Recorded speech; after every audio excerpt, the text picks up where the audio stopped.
నియోజకవర్గంలో పరిశ్రమలకి కేంద్రంగా మారుస్తున్నానని చెప్పి ఓ పక్కన హోంమంత్రి అనిత సంతోషం వ్యక్తం చేస్తుంటే దాన్నే బేస్ చేసుకుని యాజిటేషన్స్ బాట పట్టినటువంటి అంశాన్ని సాక్షి హైలైట్ చేసింది.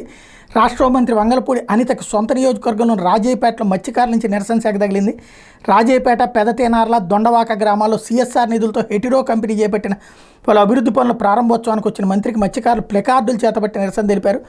ఏపీఐసీ సేకరించిన భూముల్లో ప్రమాదకర రసాయన పరిశ్రమలు ఏర్పాటు చేయడానికి వీల్లేదంటూ రాజయ్యపేటలో పలువురు మత్స్యకారులు హోంమంత్రితో వాగ్వాదానికి దిగారు.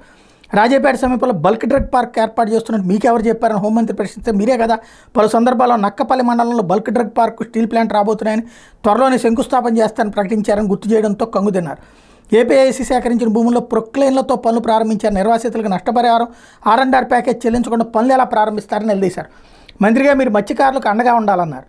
R&R ప్యాకేజీ కింద జరాయితీ భూముల్లో ఇళ్లు కోల్పోతున్న వారికి 25 లక్షలు, 5 సెంట్ల ఇంటి స్థలం, భూములు స్వాధీనం చేసుకున్న నాటికి 18 ఏళ్ళు నిండిన వాళ్ళకి ఉపాధి నిమిత్తం 15 లక్షల ప్యాకేజీ ఇవ్వాలన్నారు. కొన్ని గ్రామాలు ఖాళీ చేయించే ప్రయత్నాలు జరుగుతున్నాయని, వాళ్ళకు పునరావాసం ఎక్కడ కల్పిస్తారో చెప్పాలని డిమాండ్ చేశారు. గతంలో వీటికి ప్రభుత్వం అంగీకరిస్తేనే భూములు ఇచ్చామని, తీరా ఇప్పుడు ఈ ప్యాకేజీల విషయం మాట్లాడకుండా భూములు స్వాధీనం చేసుకుని ఇళ్లను ఖాళీ చేయాలని ఒత్తిడి చేస్తున్నారన్నారు. ఎట్టి పరిస్థితుల్లోనూ రైతుల డిమాండ్లు, సమస్యలు పరిష్కరించకుండా పనులు ప్రారంభించడానికి వీల్లేదన్నారు. మంత్రి అంతా మాట్లాడుతూ ఏపీఐసీ భూముల్లో ఏ కంపెనీలు ఏర్పాటు చేసినా ప్రజల ప్రాణాలకు ప్రమాదం లేకుండా ప్రభుత్వం అన్ని ముందు జాగ్రత్త చర్యలు తీసుకుంటుందన్నారు. నిర్వాసితుల సమస్యలను పరిష్కరించిన తర్వాతే కంపెనీల ఏర్పాటుకు అనుమతి ఇవ్వడం జరుగుతుందన్నారు.